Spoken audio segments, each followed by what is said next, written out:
Değerli basın mensupları, 12 sene önce 5 Temmuz 2009 tarihinde Çin işgali altındaki Doğu Türkistan'ın başkenti Urumçi'de Çin işgal güçleriyle Çin yönetiminin silahlandırdığı etnik şövenist Çinli paramiliter çetelerin Müslüman Uygur Türklerine karşı yaptığı soykırım temelli büyük bir katliam gerçekleşmişti. 5 Temmuz Urumçi katliamı Doğu Türkistan işgal edildiğinin asimilasyon ve soykırım politikasının uygulandığının açık bir göstergesidir. Bu olay Doğu Türkistan halkının bağımsızlık iradesini gözler önüne sererken aynı zamanda kendi hak hukukunu korumak için her türlü bedeli ödemeye hazır olduğunu göstermektedir.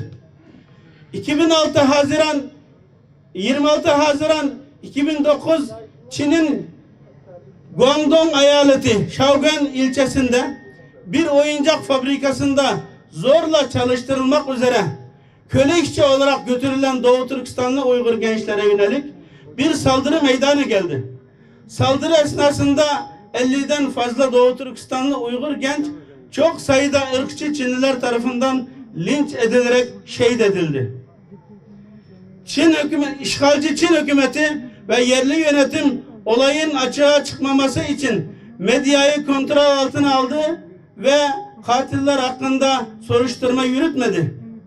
Olayın takibinden memnun olmayan Doğu Türkistan halkı, özellikle Urumçi'deki üniversite öğrencileri yaşanan zorbalık, katliam ve yıllardır devam eden işgal politikalarına karşı tepkilerini barışçıl bir şekilde ifade etmek için 5 Temmuz 2009 tarihinde Urumçi'de protesto eylemine başvurdu. Fakat bu barışçıl eylem Çin işgalci hükümeti tarafından kanlı bir şekilde bastırıldı ve binlerce Doğu Türkistanlı şehit edilerek 5 Temmuz Urumçi katliamına imza atıldı. Aynı günün gecesi ise Urumçi'de Doğu Türkistanlıların toplu yerleşim bölgelerinde ev arama yapıldı. On binlerce insan suçsuz yere tutuklandı ve çoğunun akıbetleri hala bilinmemektedir. 6 Temmuz günü Çin hükümeti tarafından dağıtılan sopa, balta ve bıçaklar ile sokaklarda askerlerle gezen Çinli yerleşimci işgalci güçleri bulduğu her Uygur Türk'ü vahşilerce saldırdı ve ciddi bir şekilde katliam havası yarattı. Urumçi'de sokaklar, dükkanlar, lokaller, mahalle her yer tahrip edildi, yakıldı, yıkıldı. Önüne gelen kadın, kız, erkek, yaşlı demeden herkesi vahşilerce polis ve Çinli yerleşimciler katletti. Ve on binlerce insan tutuklu kaldı. Nitekim Urumçi katliamı Doğu Türkistan'daki zulme ve işgale uluslararası insan hakları kuruluşları, gözlemciler ve medyanın dikkatini çeken önemli bir olay olmuştu. Cumhurbaşkanımız ve dönemin başbakanı Sayın Recep Tayyip Erdoğan, Urumçi'de yaşanan adeta bir soykırım olduğunu ifade etmesi ve Türkiye'nin tüm illerinde halkın sokaklara dökülerek Çin katliamını protesto etmesinin yanı sıra BM ve insan hakları kuruluşları tarafından da kınamalar gelmişti. Müslüman, Uygur kardeşine sahip çık. 5 Temmuz katliamından bugüne kadar olan 12 seneden bu yana soykırım ve asimilasyon politikaları artarak devam etmekte. 2016 yılında Çin Devlet Başkanı Xi Jinping'in sözde terörle mücadele bahanesiyle başlayan sözde ırkçılık, bölücülük ve terör karşıtı propagandalarıyla kökünden kazma, tamamen yok etme politikası kapsamında Doğu Türkistan'da kurulan Nazi toplama kamplarında 8 milyonu aşkın Doğu Türkistanlı günümüze kadar dönüşümlü olarak rızası dışında tutulmaktadır.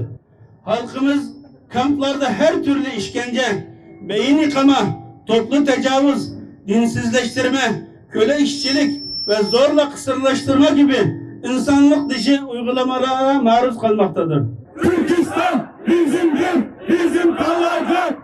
Uluslararası Doğu Türkistan STK'lar Birliği, kardeş STK'larımız, bize destek verip burada hazır bulunan bütün sivil toplum kuruluşları, kıymetli misafirlerimiz, Doğu Türkistanlı aktivist kardeşlerimiz, kamp mağdurları ve bütün Doğu Türkistanlılar adına vatanımız Doğu Türkistan'da devam eden soykırımı durdurmak için uluslararası camiayı, Birleşmiş Milletleri, Avrupa İnsan Hakları Mahkemesi, İnsan Hakları İzleme Örgütü, İslam İşbirliği Teşkilatı olmak üzere bütün dünyadaki devlet ve kamuoyu güçlerini harekete geçilmesini talep ediyoruz.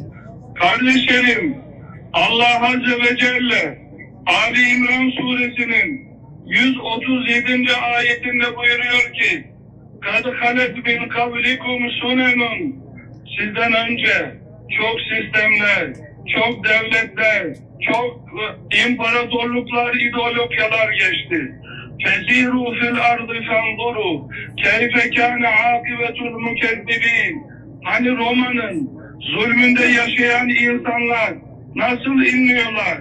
Bu Roma yıkılmaz zannediyorlardı. Nerede Firavun? Nerede Nemrut? Roma'yı yıkan, Firavun'u denize gömen Allah Azze ve Celle Doğu Türkistan'da iffetimizi çiğneyen Çin'i elbette hak ile yeksan edecek Allah'ın inayetiyle. Kardeşlerim, devamında buyuruyor ki Rabbimiz "Hâdâ beyanun linnâsi ve hudev ve mev'izatun lilmuttakîn." Roma'yı yıkan Allah'ın vaadidir bu. Bu Birleşmiş Milletler'den gelmiyor. Yer ve göklerin sahibinin vaadidir bu. Allah konuşuyor Azze ve Celle. Buna inanın. Elbette Roma'nın yıkıldığı gibi iffetimizi çiğneyen, Kur'an-ı Kerimlerimizi yıkan, yırtan, camilerimizi kapatan, ezanlarımızı susturan, bugün dünyanın en büyük zulmünü yapan Çin, Doğu Türkistan'dan mağlup, mahkur, perişan bir halde elbette geriye bakamadan firar edecek. O günlere doğru gidiyoruz. Onun için Kur'an'ın sahibi buyuruyor ki وَلَا تَهِنُوا وَلَا تَحْزَنُوا وَاَنْتُمُ الْاَعْلَوْنَ اِنْ كُنْتُمْ مُؤْمِنِينَ. Ey Müslümanlar, Doğu Türkistanlı bacılarım, kardeşlerim, İslam'ın 1000 yıllık cephesinin mücahitleri, üzülmeyin, gevşemeyin. İyyemseskum karhum fakat messel kavme karhum mislu. Allah Azze ve Celle ve tilkel eyyamu nudaviluha beynen nas. Günleri insanlar arasında döndürüyor. Dün siz orada Karahanlılarla, dün siz orada Kaş Karahanlığıyla büyük devletler kurmuşsunuz.